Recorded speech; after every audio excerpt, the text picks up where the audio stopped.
and Raynham, and it is absolutely brilliant to be here and for the country to finally get a say on the future of Britain, because we need to turn the page. We've had 14 years of chaos and decline, excuses, and people just feeling like their area is not getting the support they need. Whatever service people try and access these days, they find it's like wading through treacle. You can't get a GP appointment. You can't get treatment when you need it on the NHS to get back into work. You can't get a home. Homelessness in this country has gone up significantly. And people are absolutely fed up. And they're crying out for change. And we are a changed Labour Party. We are here for the service of this country. And I am absolutely proud of the work that our leader, Keir Starmer, has done since he's been elected to show the public that politicians aren't all the same and there is a choice at this general election. And I'm incredibly proud to welcome and to give the mic over to our leader, Keir Starmer.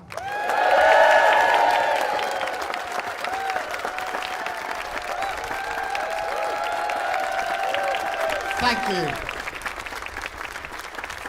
Thank you for that amazing welcome. It's great to be here in Gillingham. Last time, under a Labour government, Gillingham was in the same league as Manchester City. So that's a good place to start. But look, at long last, the election has been called. The time has come and the wait is over.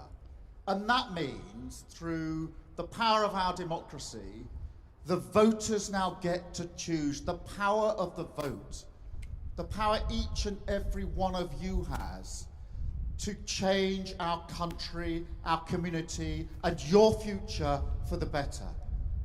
So whether you're a family that's been battling the cost of living, dealing with antisocial behaviour, whether you're a business that's been struggling for years against the odds of the economy that's in chaos under this government, whether you've served your country in whatever way, this election is for you, because you now have the power, the chance to end the chaos, to turn the page and to rebuild Britain.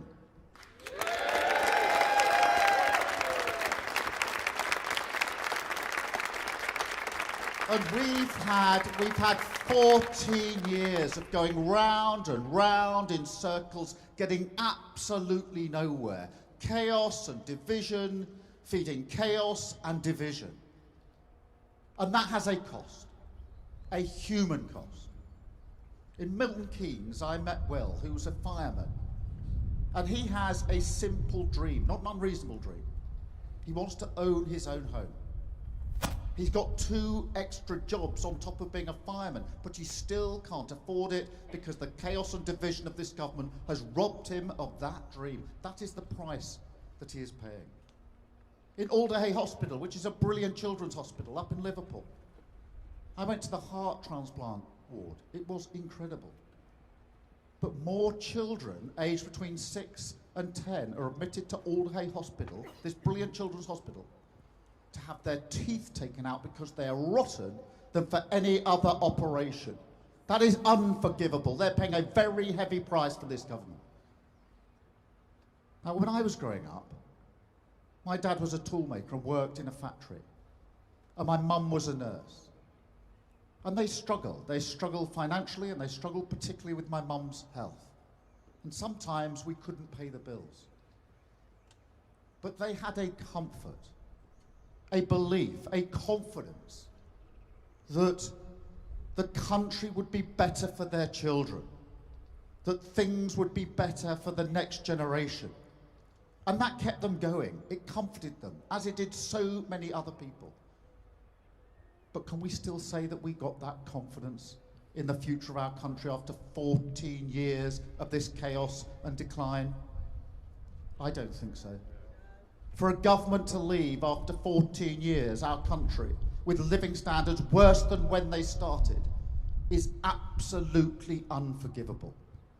And what is their plan, Rishi Sunak's plan? £46 billion of unfunded tax cuts. They haven't learned a thing. And if they get 5 more years, they will carry on in the same way. Nothing will change. So a vote for Labour is a vote to stop the chaos. But here's the good news, because you don't have to put up with this. You do not have to put up with this. The power of the vote means that you can vote Labour to turn the page, to make the change that this country so desperately, desperately needs. Now, change is hard. I changed the public service when I was running it. We've changed the Labour Party to put it back in the service of working people. All we ask now, humbly, is the opportunity to change our country and put it back in the service of working people.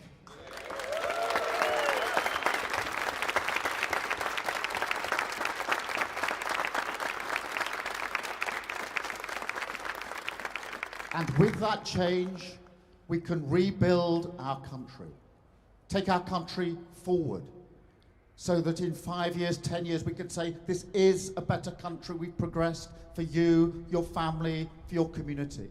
We set out our missions for government, that driving sense of purpose that will take us through the difficulties, the difficult decisions, to improve our country for everybody, wherever they live and wherever they come from. And we've set out our first steps, starting with a stable economy. And we've set them out in our card that we launched last week. A stable economy, fiscal rules to ensure that we can keep inflation and prices and mortgages low. Tough rules, but for a reason. Because if you lose control of the economy, it's working people who pay the price. And Liz Truss lost control of the economy, and working people paid and are paying the price. I went to Wolverhampton a week after Liz Truss crashed the economy with that mini budget. And I met a family who had a child aged 3. And they planned to have a further child. They'd had their plan, they'd found a new home where they could have their family. They got a provisional mortgage offer that they could afford. Liz Truss crashed the economy. Their mortgage offer went through the roof and they couldn't afford it. They had to cancel their home, stay where they were, and take a much more profound decision, which is not to have a second child.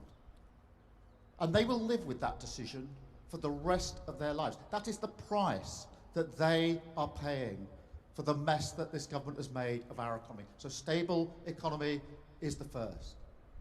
An NHS back on its feet with 40,000 appointments and operations each and every week under a Labour government to get that waiting list down. There isn't anybody watching or listening to this who isn't themselves on a waiting list or doesn't know someone who's on a waiting list. We set out our first step to take back control of our borders with a border security command that can smash the gangs that are running the vile trade of putting people in small boats across the channel. And we will go on also to establish Great British Energy, owned by the taxpayer, making money for the taxpayer and keeping your bills low. We'll deal with antisocial behaviour, which blights the lives of so many people in their high streets and their communities. And don't tell me it's some sort of low-level crime. It is not. It affects people absolutely materially. And we will recruit 6,500 new teachers for our schools so that every child has the education that they need and they deserve.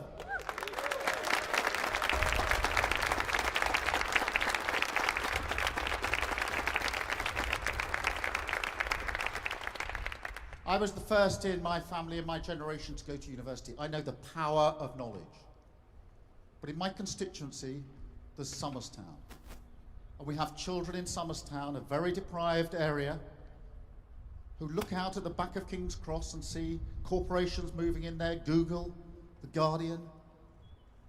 They look out, but they cannot imagine themselves ever making that journey from their school to those jobs, it's a few hundred yards.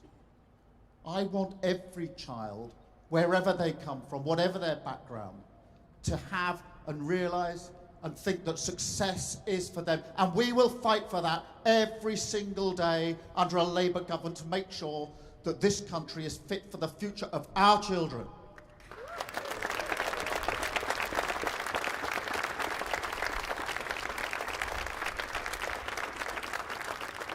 So this election is about a choice.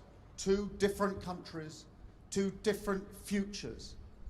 Decline and chaos continuing under Tories, or rebuilding our country under Labour.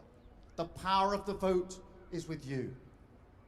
If you want change, you have to vote for it. And if you vote Labour, it's a vote to stop the chaos. It's a vote to turn the page. And it's a vote to rebuild our country together. Thank you very much. Thank you.